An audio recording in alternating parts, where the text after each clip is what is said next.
I've been rapping since I was 12. Since you were 12? Yeah. Wow. That was my first show. Mm-hmm. When I was 12 years old. At some family function. You know, Yeah. my family is very musically inclined. Oh, I So, yeah. see. That's good then. Yeah, and then when I was in high school, I started doing like performances for, you know, the music club and like Leo Club and things like that. Yeah.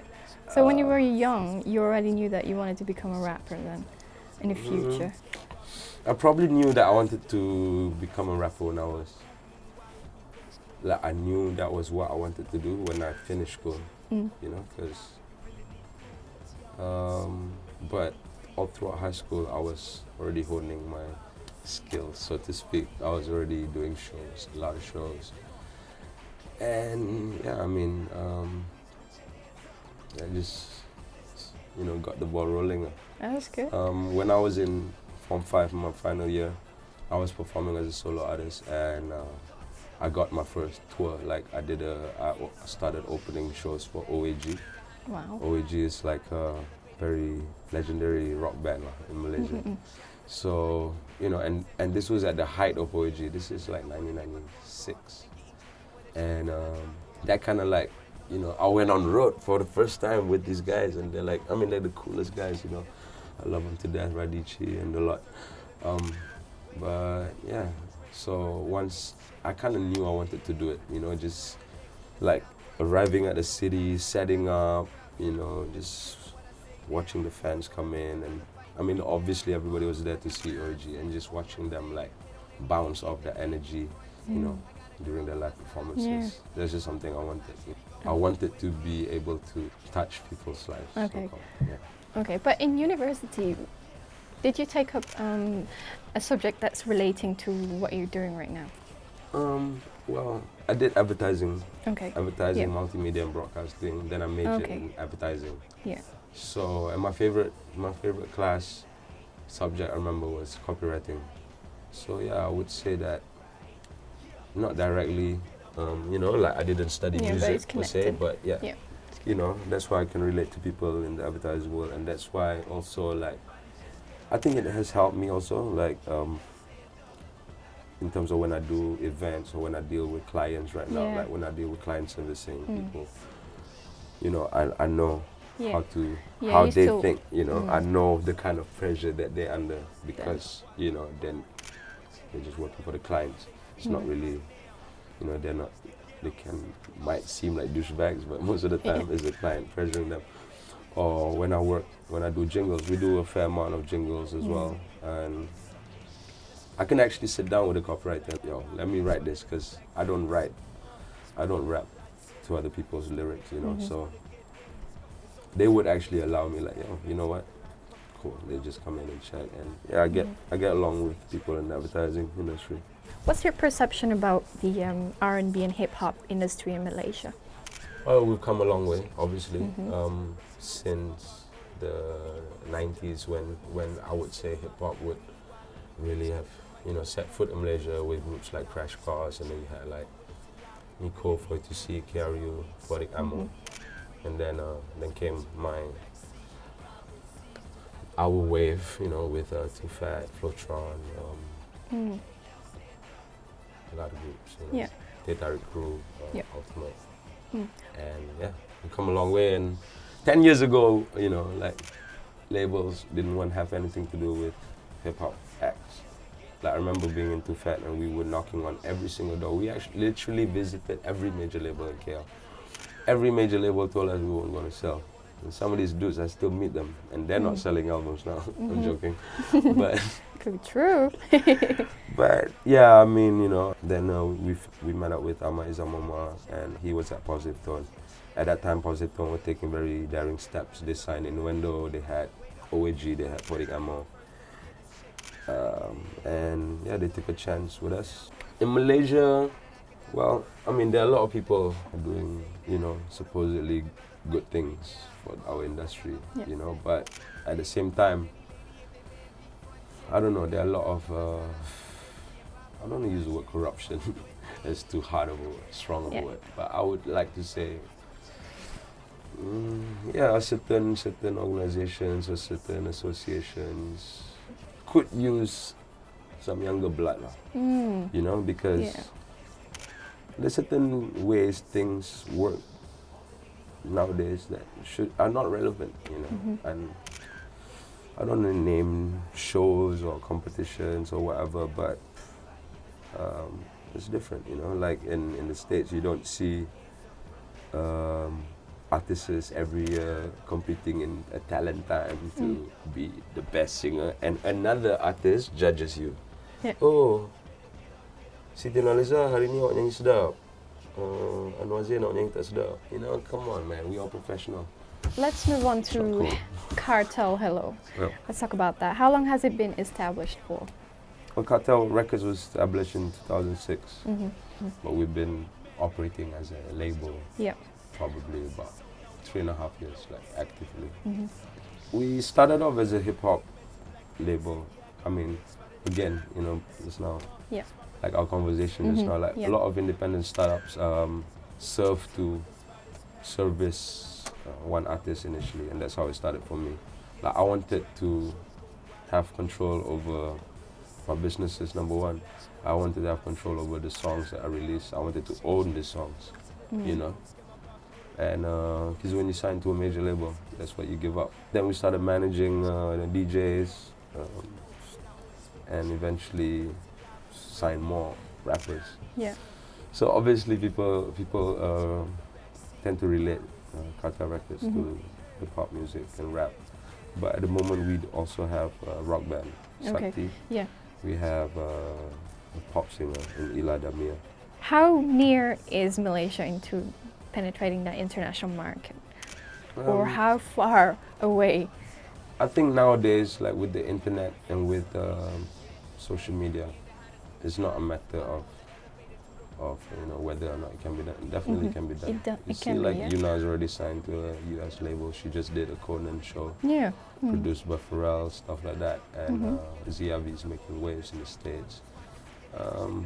Yeah, it's achievable, no doubt. But again, like I said, that you would have to make moves in order to make headlines in certain countries. Yeah. You would have to enter the charts as well. So back to your question earlier, how would you break an international market? You would have to enter the charts. So you could do this by doing a few things. You could do collaborations, Okay. which is a form of way we tend to use a lot in Malaysia, or in hip hop. You know, you tend to collaborate. And for instance, like in Indonesia right now, you know, for me to go there and release a song, yeah, it could work, but I would have to literally be there and physically work, you know, promoting the album, Yeah. the song there.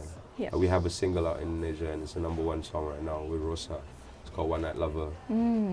But it's not as if I could just do a song with Rosa and boom, we're #1 in Indonesia. Yeah. Like I had to go to Indonesia. Like I go there still, do promo. It's the same stuff. Like you got to.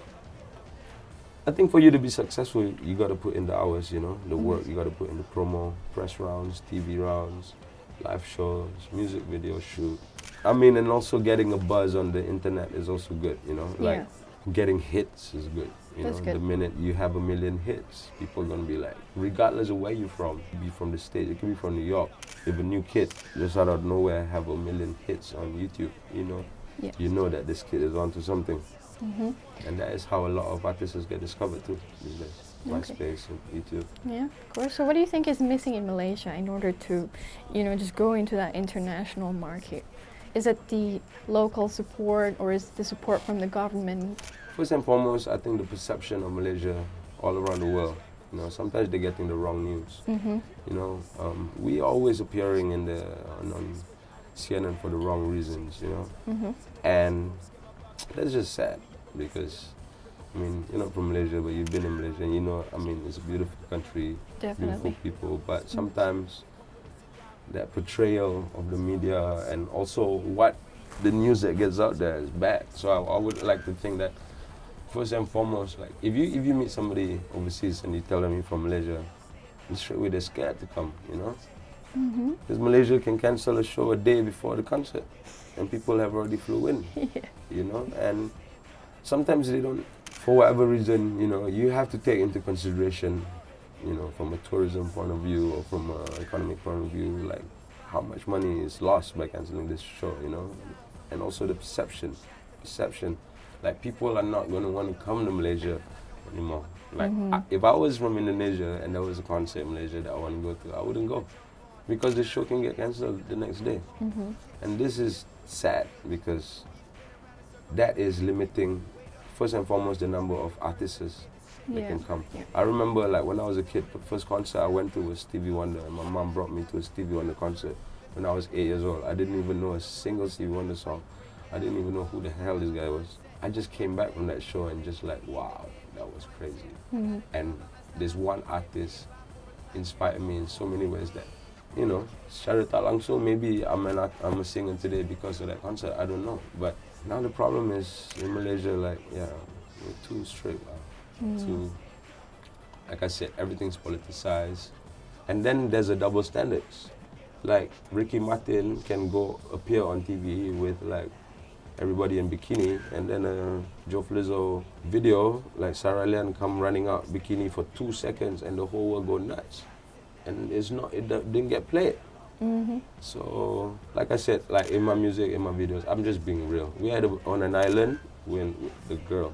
She's not even Malay.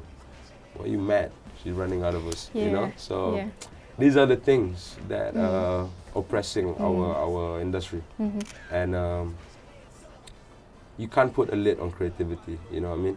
Yep. If you look at where we come along from music, movies, you know, from P. Ramlee days to now, we've actually taken 20 steps back in trying to govern our movies. We cannot have this style, this one cannot, like that one cannot. Come on, man. Now, internet, you can get everything. You can get the weirdest and most stupidest thing on the internet, you know? And censorship, I'm talking not just from a physical point of view, I'm just talking from scripts, from the content of what you want to be vocal about. Back in 2008, I read on an online reference that you have entered an agreement with Warner Music. Do you mind telling us what's the purpose of that agreement? Well, basically, the agreement was for our label, Cartel Records, to work directly with Warner Music and you know, be sort of partners with them on all projects, you know, meaning that although we're an independent label and we put out music independently, but it would get the same kind of service a major artist would get. So it's the best of both worlds. And I mean, I think at that point in time, not a lot of indie labels were too keen to work with majors. But for me, working with a major is always best because we're talking about like an F1 team, you know what I mean? Yeah. Talking about, you know, from a business point of view, you know, your accounts are good, audits are good, and stuff like that. And when you have artists under you, the main thing that can mess up a partnership or anything is money, you know? So for me, it's important for the label that our partners are all accounted, everything is accounted for, every single, down to the last cent. So no one can come up to us and say like, yo, you owe me $3, you owe me $4,000. No, it ain't gonna happen. What percentage does Cartel Records hold in the industry in terms of album sales? I wouldn't know, really. I wouldn't know. It's a very hard question. I don't think any label would know. But I mean, sales haven't been too bad. You know, like we've had some success with certain singles. Not every song is going to sell 500,000 downloads, but we have had tracks that have exceeded that. Every time we do a track, we do an album, we try to have certain songs that we try to project. Yeah. You know, certain number of sales, and so far it's been alright. Give us your opinion about product counterfeiting. Product counterfeiting, like fake goods. Yeah. Are you against it? Yeah. Well, yeah, Because there are some companies who actually use this as a strategy to gain more sales. They're not against it. But what's your opinion about it? Like I said, you know, if a consumer can walk into a shop and buy a pirated CD, it's not really his fault.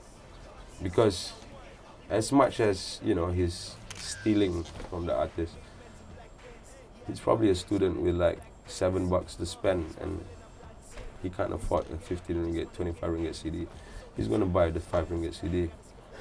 You know, the problem is, like I said, you could curb this. It can be curbed, but it's not. So I guess the government is doing all it can. All right. But at the end of the day, I'm not hating too much because you get rid of CDs, then you have torrents. Yeah. You have the internet where you can rip everything off online, All right. So for us, that's why it's very important for me, for the label that we do like a lot of live shows and we do a lot of intimate shows and where we connect with our fans. Yeah.